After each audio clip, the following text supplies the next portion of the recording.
Halo para pendengar, dimanapun kalian berada. Selamat datang di konten detail kecil, konten dimana gue mencari detail cerita, detail visual, referensi dan juga easter egg dalam suatu anime. Karena sadar nggak sadar, keberadaan detail kecil dapat ngebuat kita semakin mengapresiasi anime itu. Akhirnya nih, setelah maraton berkali-kali, gue udah nemu cukup detail untuk dijadikan konten detail kecil. Walaupun pada akhirnya detail yang gue temukan ini masih terbilang sedikit. Nah, konten kali ini bakal berisi detail dari Kimetsu no Yaiba Arc Mugen Train dan Entertainment District. So, langsung aja, mari kita mulai. Oh iya, kalau tertarik Kimetsu no Yaiba Season 2 bisa kalian tonton secara legal di Ichiyi. Nah, itulah pokoknya. Detail pertama, mari kita buka dengan detail bunga. Entah sudah berapa kali gue buat detail tentang bunga-bungaan. Kayaknya ya, orang Jepang tuh suka banget loh dengan bahasa bunga. Di ending musik Arc Mugen Train, kita diperlihatkan Rengoku, Tanjiro, dan yang lainnya sedang berjalan di atas rel kereta sambil dikelilingi bunga berwarna merah. Nah, bunga merah itu disebut Red Spider Lily yang mempunyai arti sebagai final goodbye atau perpisahan terakhir. Selain itu, bunga ini juga identik dengan kematian. Nah, buat kalian yang udah nonton Arc Mugen Train sampai habis, pasti langsung paham kenapa bunga ini ditampilkan. Detail kedua, di episode 4, kita diberitahu kalau bocah yang mencoba menyerang Tanjiro ternyata mengidap penyakit TB atau tuberkulosis. Kalau kalian cari tahu sejarah TB di Jepang, penyakit ini menyebar semenjak era Meiji dan masih terus ada sampai sekarang. Nah, kalau kalian sudah nonton detail kecil Kimetsu no Yaiba Season 1, di situ gue jelasin kalau timeline Kimetsu no Yaiba berada di era Taisho, yaitu masa setelah era Meiji. Jadi sangat masuk akal kenapa bisa ada karakter di anime Kimetsu no Yaiba yang terkena penyakit TB. Detail ketiga, ada satu hal yang paling gue notice di Kimetsu no Yaiba Season 2 dan itu adalah audio. Gue bakal tampilin sebuah scene di Arc Mugen Train dan coba kalian dengar scene itu baik-baik dengan menggunakan headset.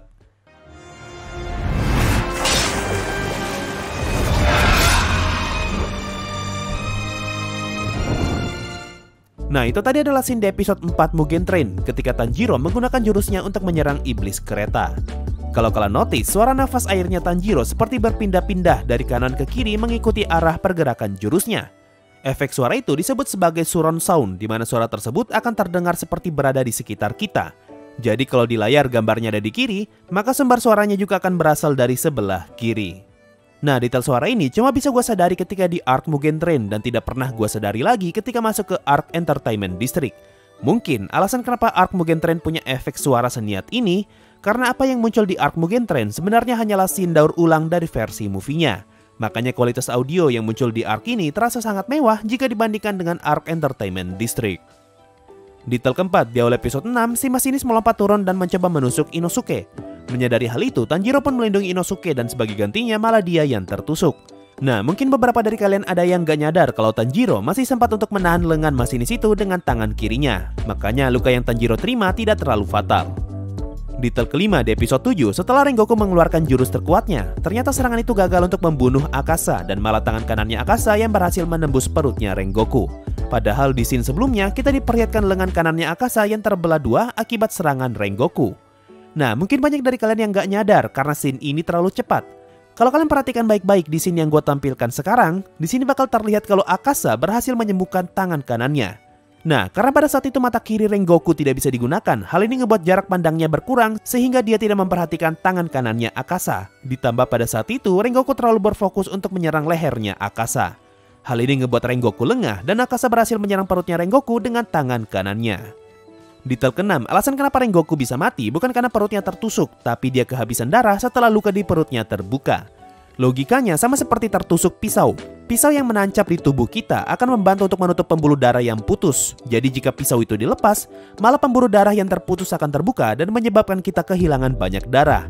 Hal inilah yang terjadi kepada Rengoku di mana ketika matahari terbit, lengan iblis yang ada di perutnya Rengoku menghilang sehingga ngebuat luka besar di area perut Rengoku terbuka dan darahnya mengalir sangat banyak.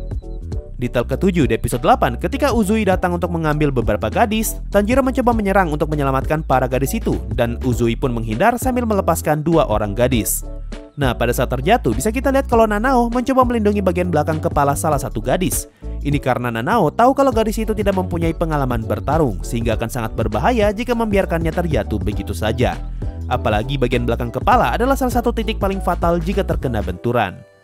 Detail ke-8 di episode 9, ketika mereka bertiga diberitahu tentang distrik hiburan, hanya Zenitsu satu-satunya orang yang paham seperti apa tempat itu.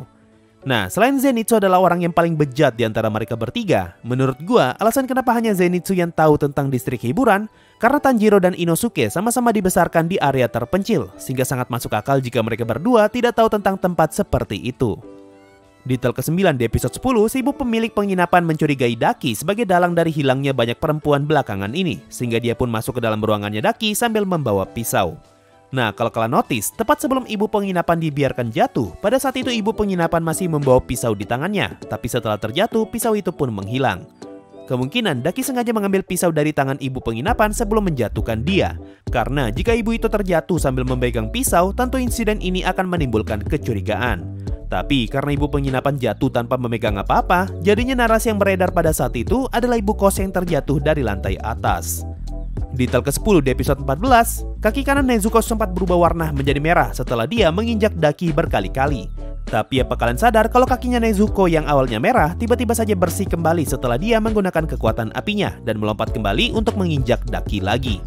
Padahal tepat sebelum Nezuko lompat, pada saat itu kakinya masih berwarna merah. Nah, apakah ini kesalahan gambar atau darahnya Daki menguap karena efek kekuatan apinya Nezuko? Gua nggak tahu jawaban pastinya.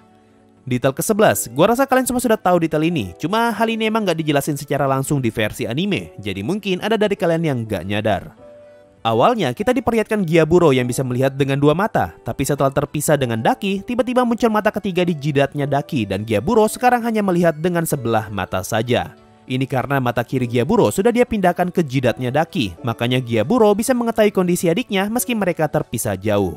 Dan detail terakhir yang berhasil gue temukan, di episode 17 Inosuke ngomong kalau racun tidak begitu berefek kepada dirinya karena dia adalah orang yang besar di gunung.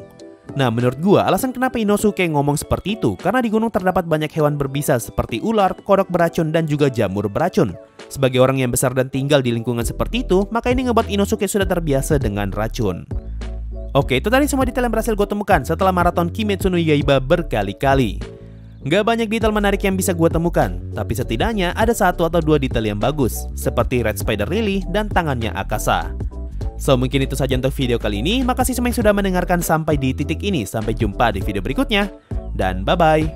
Sebelum masuk Saweria, gue ucapkan terima kasih banyak untuk para petualang Adamantite di bulan ini, yaitu fans Kuroge's Nime, Joseph Rafael Andre, Nigredo fans, Marvelox D, Fieri J, fanboy garis keras One Piece dan Nobita, dan juga Zanak.